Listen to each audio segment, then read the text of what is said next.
Members do not stay because of doctrines alone. Kailangan ng doktrina. Pero hindi sapat ang doktrina para manatili ang mga kapatid. Ano ho? Kasi ang kailangan ay meaningful relationship. Ano po ang unang kailangan? Meaningful relationship. Pangalawa, kailangan ang isang lugar na sila'y tanggap, a place to belong. Ayan. Pangatlo, a responsibility to carry and consistent spiritual support. Marami kami palang responsibilidad dito, mga kapatid. Tingnan po namin isa-isa. Meaningful relationship, unang kailangan. Pag ang simbahan at tayo ay hindi nakapag-establish ng makahulugang relasyon sa mga bagong binyagan, malamang sila'y mawala. Yun ang una. Pangalawa, kung yung bagong binyagan ay hindi nakaramdam na ako'y tanggap at kasali sa simbahan, aalis yan, banda-banda riyan. At sasabihin, para namang ako'y out of place sa simbahan iyan. Babalik yan sa dati. O, diba? Ano ba? Responsibility na kanyang dapat gampanan. Kung wala siyang responsibilidad na gagampanan, sasabihin niya, wala naman akong ginagawa, nakakatamad. At ang pangatlo, patuloy na suporta at nananatiling suporta ang spiritual. Yung po'y napakahalaga. Ngayon, tingnan po natin isa-isa. Iisa-isahin po natin yan. Meaningful relationship. A place to belong. A responsibility to carry. Consistent spiritual support. Kaya, pag kayo po'y nagtanong sa mga nabinyagang na natili sa iglesia, more or less, yung mga yan po'y lalabas sa kanilang sagot. Ba't ako natili? Kasi meron akong kaibigan sa church. Nagkaroon ako kaagad ng kaibigan. Bakit ako nanatili? Pakiramdam ko ako'y kasali at tanggap. Diba? Pangatlo, sasabihin sa inyo na ako'y may ginagampanan at pangapat, inalagaan ako. At kung bakit ko po ito nasabi, yung aking mga estudyante aking pinag-interview. Sabi ko, mag-interview kayo ng mga backslider at ano kaya ang dahilan bakit sila gumaling sa simbahan. Yan din po ang mga sagot. Sabi daw sa kanila, pakiramdam po namin, hindi kami kasali. Wala rin po sa amin umalalay, hindi nagsagot. At nung sila may mag-interview ng mga nahikayat na naging aktibo at naging leader ng church, ang sagot nila, ganun din. Kami po ay nakaramdam na kami tanggap. Kami po'y binigyan ng responsibilidad. Kami po ay nagkaroon ng kaugnayan sa simbahan at kami ay naalagaan. May mga tumulong. So, ibig sabihin, ito po ang kailangan ng church para ang mga nabinyagan ay manatili. Kaya, tingnan po natin ang isang prinsipyo niya. Ang gospel o ang ating mensahe, ang ebanghelyo, ay nagdadala ng tao sa kapilya. Tama? Pag nangaral tayo, ang pangangaral nagdadala ng tao sa kapilya. Tama o mali? Kaya lang, ang tanong, papaano mananatili yung taong ating inakay sa simbahan? Ay ang sagot, while the gospel brings people into the church, love keeps them in the church. Tama ano? Ang pangangaral ay nag-aakit ng tao sa kapilya. Ang pagmamahal at pag-aaruga ang magpapanatili sa kanila. Kaya lang minsan nakakasawa na yata, ano? Minsan kasi ang ating pag-aalaga ay parang may kulang, ano? Bakit parang may kulang? Alam niyo, nabanggit ko sa inyo nung isang gabi yung rise evangelism. sa 555 evangelism. Ano yung 555 evangelism? Saka yung rice evangelism. Nangangaral na para ang tao'y makakit ay maraming sardinas at saka bigas. Di ba ano? Okay din naman ay ano. Kaya lamang kahit kung tayo magbigay ng magbigay, pero yung relasyon ay hindi nabuo, hindi mo yun sapat. Tinuturuan mo ang taong umasa at dumepende sa iyo. Pero ang mas mahalaga, bagamat hindi naman natin yun isinasa-isang tabi kasi minsan pang-akit daw. Kaya lang minsan may weaknesses na hindi ko sinasabing masama yun. Pero hindi ko sinasabing yun ang the best. Tandaan mo natin, baka misinterpret nyo ako ano. Ha? Bagamat yun ay parang way. Pero ang sabi sa atin, meaningful relationship, ano pa? A place to belong. Ano pa? Responsibility, hindi yung aasa na lang, kaya tumagal sa simbahan, patuloy pa rin umaasa, nung wala ka nang maibigay na bigas, tapos na, at wala nang sardinas. Tapos na. At dahil doon, ang mga nahikayat mo, yung nangangailangan ng sardinas, yung pwedeng magbigay ng bigas at sardinas, hindi natin nahikayat. Alam mo, mas mahikayatin yung mahihirap, ano tama eh. Kaya lang hikayatin din natin yung mga pwedeng magbigay ng bigas at sardinas, at yun ay sa pamamagitan ng relasyon, kaugnayan at meaningful relationship at place to belong. Eh, may nahikaya tayo mayaman, hiningan ng hiningan, ay lumabas tayo. Sabi ganyan pala yung simbahan sa balista. Tapos tayo. Eh, hindi meaningful relationship. Bagamat kailangan yung place to belong. Kaya yung mayaman na nahikaya, na may kaya, hindi yung mararamdaman, ay kaya naman ako'y pinapakisamahan ng mga yan, kasi ako'y may naibibigay. Tapos din, hindi rin meaningful relationship. We are building relationship because meron tayong personal na interest. So meron po tayong dapat ituwid. Kaya ang sabi, the gospel brings people into the church, love keeps them in the church. Do you agree? Kaya yung pagmamahal ng ating pagyayabungin dahil yun ang sabi ni Kristo, love one another unconditionally. Meron isang inaaralan doon sa San Pablo. Sabi ni Pastor Pilaria sa iyo, kahit tagal yung mga anak, ay inaaralan mo kayo ng tatay. Yang ginawa ng mga kapatid, sabi nila, ating subukang gumawa ng paraan, ay yung matanda ay ang bahay ay sira-sira. Ginawa ng mga kapatid, ipinagpagawa ng magandang mubo. Sabi ng mga anak, ganyan pala yung mga sabalista, ganyan pala yung kabait. Ay bandang huli, pinupuntahan nga din siya, hindi na makayaw. Yan, ay nabuild ang relationship. Ano okay na-assign doon, ay diakono na, punong diakono na. Pati yung mga anak, nag-baptist na din yung iba. Relationship, mga kapatid. Kaya, nalaman nila yung struggle na yung pala nagagalit ng mga anak. So may mga struggle po, kahit yung ating mga anak minsan nabinyagan, meron niyang struggle, dapat nating maunawaan. So, number 4, ano bang sabi?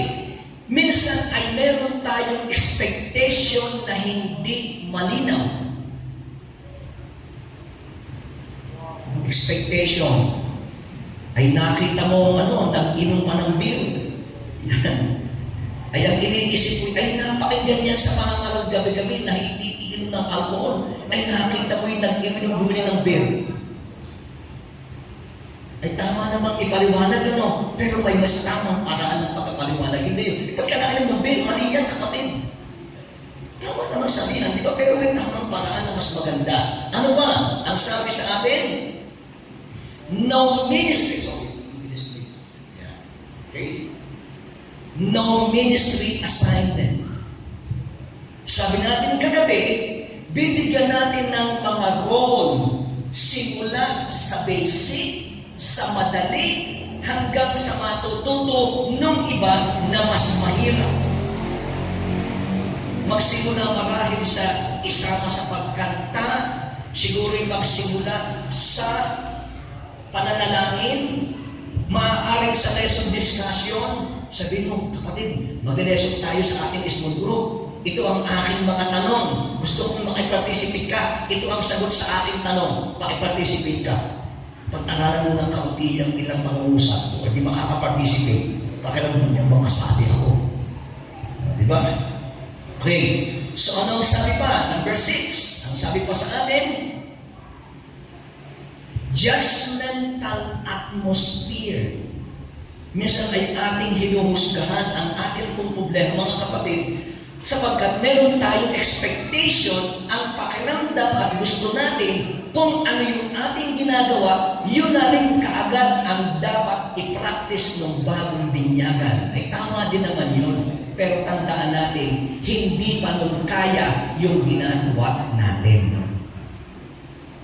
Bagamat sabi ng Biblia, merong nahuli na pwedeng mauna. Okay, iwan po natin yan.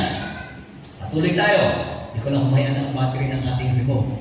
Kaya sabi dyan, ang bagong pagpanganak ay hindi makakasurvive kung walang magpapakain, hahawak, at magkakalinga. A newly baptized believer is an infant in faith. Sanggol. Huwag ibig sabihin natin. Kaya, maselan yan ang ibig sabihin natin. Okay. Next po natin. Ayaw gumalaw. Dahil dyan, kailangan po natin ng tatlong commitment. Yan. Kasi atin ang nalaman ng ating challenge. Ano ang ating commitment? Tayo po'y mag-commitment sa ating relationship. Palakasin po natin ang relationship natin sa church. Kaya ba natin yun? Ha?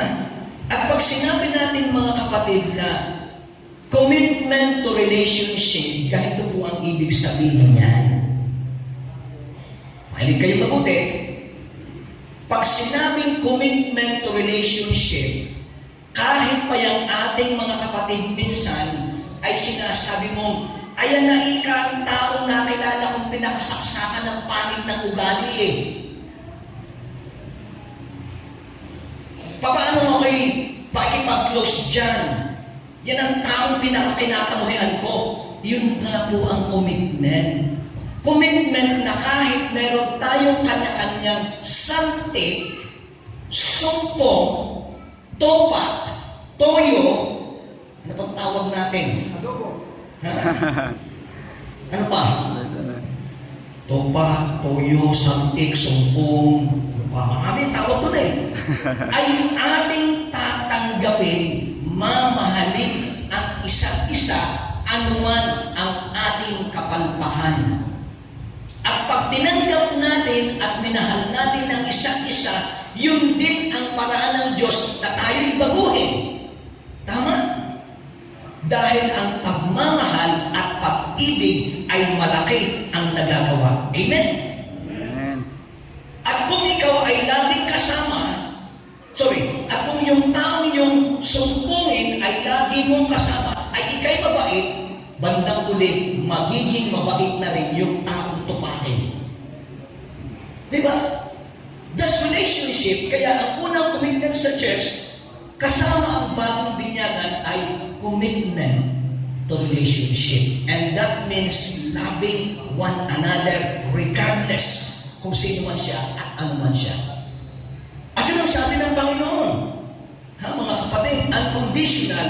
So no believers must find a family, not just a congregation. Dapat yung nabinyagan, ang kanyang nasumpungan ay hindi ng kongregasyon, kundi magandang samahan na siya'y kasali, tanggap at minamahal, kahit pa siya'y meron pang mga kahinaan sa simula. At yung mga taong naging sa church, narinig at sasabihin sa inyo yan. Next, mga kapatid. Alright. Kung ang una ay commitment to relationship, hindi ko alam, bantayan kung gumalaw. Yan. Okay. Kaya po talaga, hindi ko alam kung bakit po ito hindi na gumagalaw. Yan. Lalo po kayo kung battery.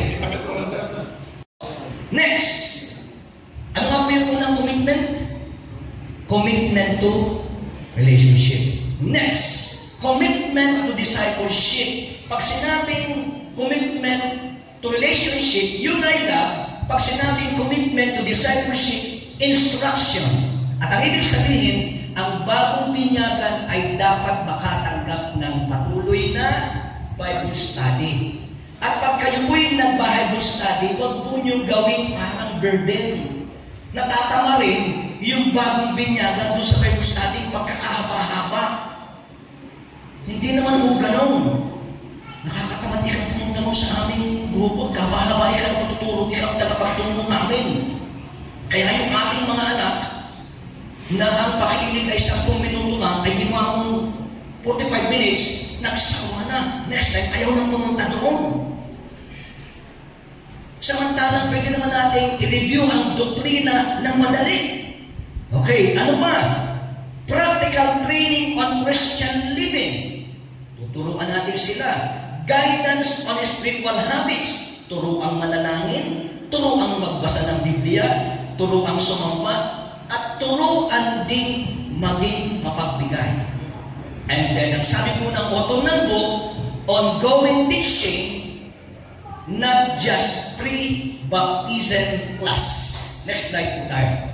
Kaya, ang discipleship po ay kasama ang spiritual discipline. Pag sinabing spiritual discipline, Bible study, meditation, prayer, worship, and so on and so forth. Ang descending church life, ating ipaalam sa kanila ang buhay ng iglesia, atin din silang turuan kung paano pagtatagumpayan ng tukso, at turuan natin sila na matuto ng mission at witness dahil yan ay may kamag-anak na hindi pa Adventist. Next po tayo. Okay. Kaya, maganda po ito. I like this quotation. Basahin po natin. We baptize people in water, but we must teach them to walk on the land. Tama?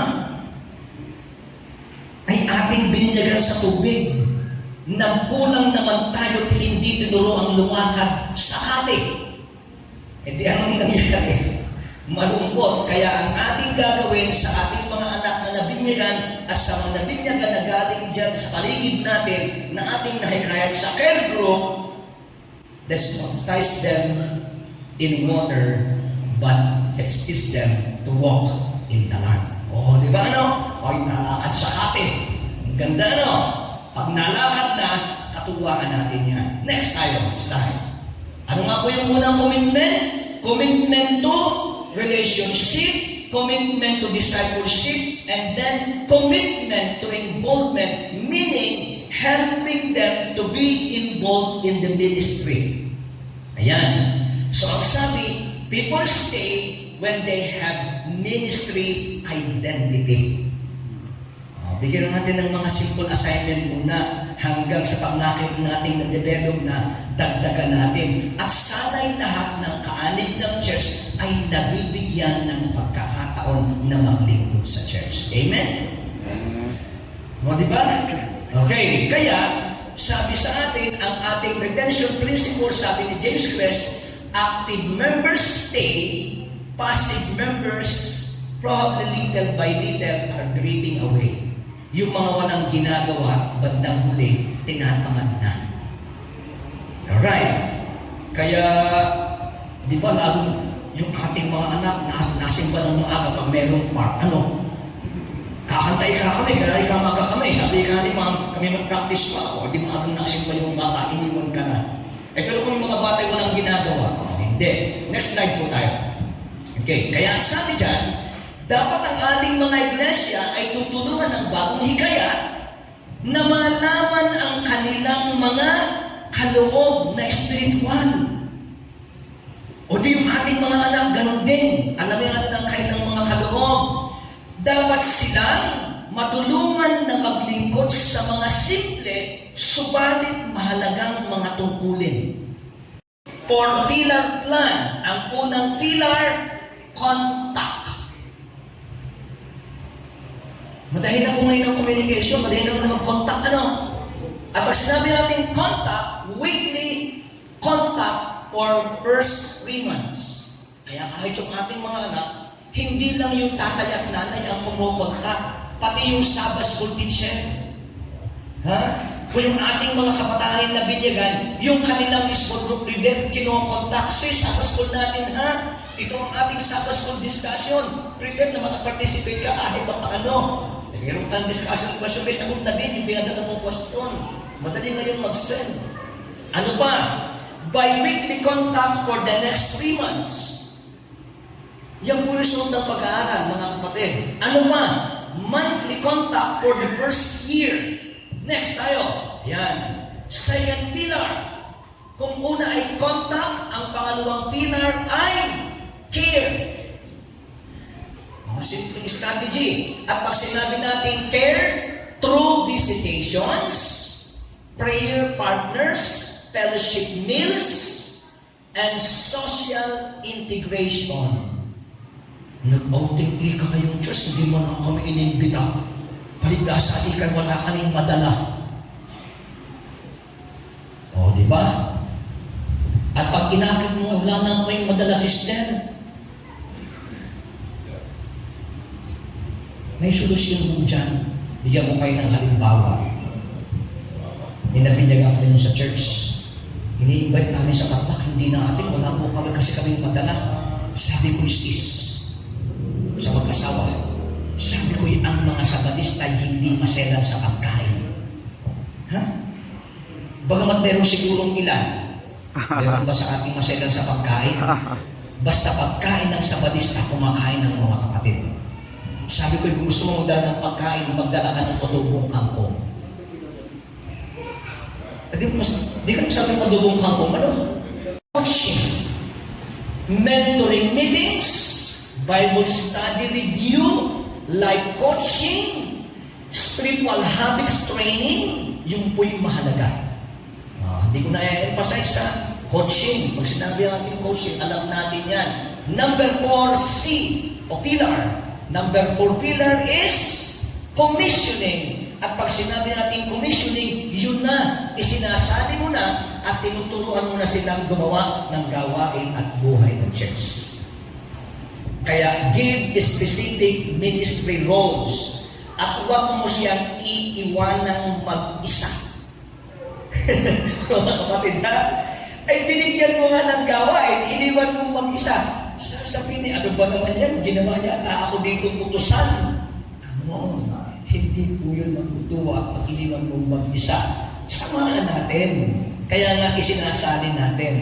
At ang sabi, invite them into mission activities, connect them to small groups, paminsan-minsan gawin mong hosts. Ayan. Ano pa? At ang sabi sa atin ay iyon. So, i-conclude natin mga kapatid. Yung pong chapter din ng aklat ay nag-emphasize that winning soul is only half of the Great Commission. Because the Great Commission is what? Make disciples. The other half is nurturing and keeping the people we with.